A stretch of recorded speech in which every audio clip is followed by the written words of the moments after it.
ELC675 students. This is Dr. City. I'm excited to be trying out a new tool that I learned how to use this summer at an online instruction workshop. It's called screencasting. With this particular tool, I'm going to walk you through the syllabus for the course you're registered for, ELC675, Schools as Centers of Inquiry. I will post a discussion board on Blackboard for you to be able to ask questions about the syllabus, but I think this will save us a lot of valuable class time on the first night of class so that we do not have to spend our class time going through the whole syllabus.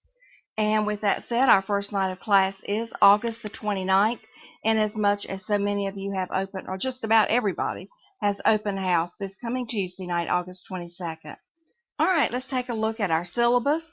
In 675, we will be looking a lot at action research. I'm not going to read these sections for you. You are responsible for reading the entire syllabus, and all of this is just general education information as we scroll down through the syllabus. I am not going to insult your intelligence by reading this to you. Course goals and objectives, teaching strategies. This class will be very hands-on. We will be engaged in a lot of discussion and activities. All right, here are some of the things I know you're interested in. The required text. I think everybody in the class had me last year, and you know that I require a membership to ASCD. Go online to their website and you can get a $25 student membership. We will be using their website extensively as we talk about action research and collaborative inquiry. There are two books, very reasonably priced. The first one is one that I used with this course last year called Leading with Inquiry and Action, How Principals Improve Teaching and Learning. One of the professors, Dr. Matthew Militello, is a professor at NC State University and actually came and spoke to the class last year. The second one is a book that I have found from ASCD, which I really like. You can get it as an ebook. As a member of ASCD, you can download the PDF of this ebook for just $6.95. And as I said, we'll be using a lot of the articles and readings from the ASCD website. Here are your course assignments. Of course, as in all of my classes, you are expected to attend. Let me know with as much advance notice as possible if there's a valid reason why you cannot attend class. Of course, you're always expected to think critically and participate in class discussions and assignments. I will be asking you to use the ASCD website to find 3 articles. You can search for articles on inquiry, action research, collaborative inquiry, or root cause analysis. One particularly favorite author of mine on action research is Sager. So I give you the instructions here for how to go in and find those articles. And for each of these 3 articles, you'll be writing me a 2 to 3 page article review following APA format. I would like for you to summarize what the article was about. You know I like reflection. I really want a lot of your reflection about what you've read in the article, how you will use it as a principal. Discuss the implications in this article for your role as an educational leader. What are the possible challenges that are brought out in the article you read? And most importantly, what do you think the impact on student achievement will be? Speaking of student achievement, your next assignment has to do with identifying subgroup data. Please select a school that you are very familiar with and use some headings to organize your paper. I want you to look at, let's scroll back up a little bit. I want you to use headings to organize this project. I want you to look at and identify the subgroups within the school. Look at the data of these particular subgroups. Identify the subgroups that appear to be having the most problems in the school you've selected. I'd like for you to do a brief analysis and interpretation of the overall data that you look at compared to the subgroup data. What's the data for the overall school look like, or from one subgroup to another that shows that a gap exists?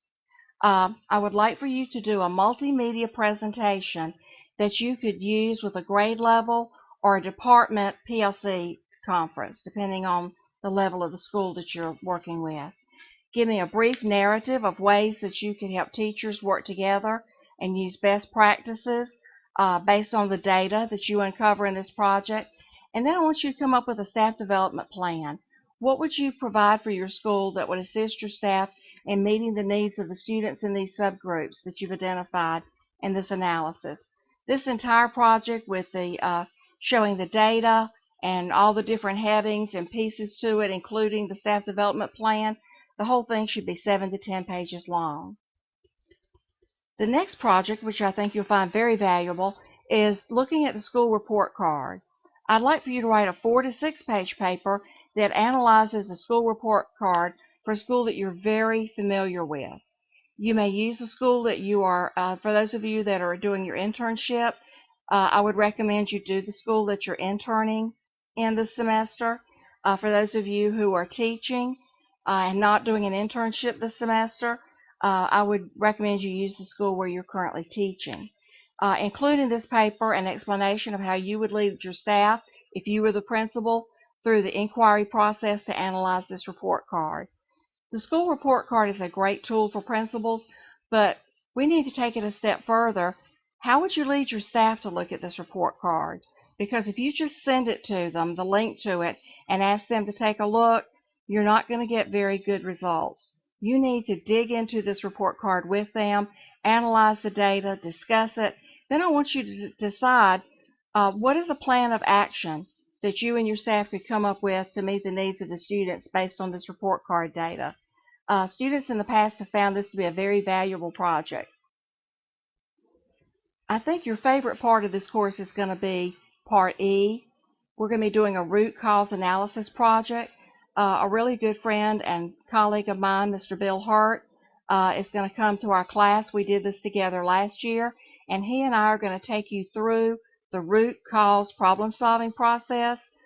Students last year loved it, and the feedback they gave me at the end of the class was that I do more with this the next time I teach the class. So based on their feedback and it being the part they enjoyed the most, we'll really spend a lot of time on root cause analysis.